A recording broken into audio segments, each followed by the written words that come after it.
there's a gamut, a spectrum, if you will, of costumers. Like over here, you've got the perfectionist. Actually, over here, you've got the perfectionist. Over here. And then on the other side, there's sort of the, I'll just put something together for the evening. My dad's got a jacket in the closet. I'll make a bow tie out of paper. And they're the doctor too. So what's the difference? Like, why strive for that end versus this end?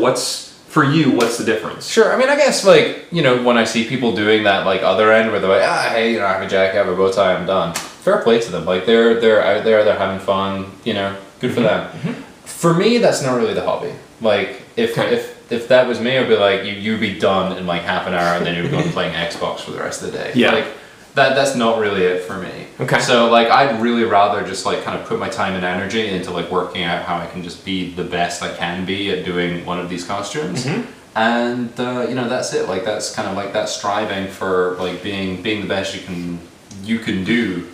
Ewan, are you suggesting that a large part of the enjoyment that you get out of the hobby is the journey, not so much the destination? Yeah, absolutely. Because I mean, we're kind of putting costumes together like all days of the year, and we're wearing them for 4 or 5 big conventions. Yeah. So I feel like if you could put together a 5-minute costume and be done for a convention, awesome, good, go have fun. Like that's sweet. Like I just don't know what I'd do with my time. Right. Maybe something productive. I could feed children their own shoes. Right. I mean, there's so much more you could be doing. Well, one of the things.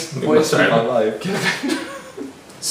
Ewan, one of the things that sometimes frustrates me is, like you all spend a lot of time working on something that's really only going to be seen 4 or 5 times a year at a convention, and then even at those conventions, there's really only 10 people there who are going to be able to appreciate it for what it is. A lot of people have a hard time differentiating between that guy who just pulled the suit out of the closet versus the guy who went all out for the past 8 months. Does that bother you?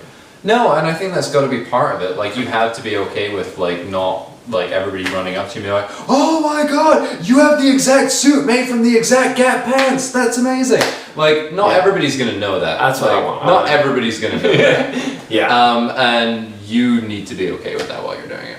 And that's fine. I think, like, it comes back to my earlier point about, like, kind of the putting it together kind of being more the hobby than the wearing of it. Okay. I think, like, if wearing it and, like, people recognizing you're awesome is the goal, then, just buy something. Be done. Like, don't worry about it.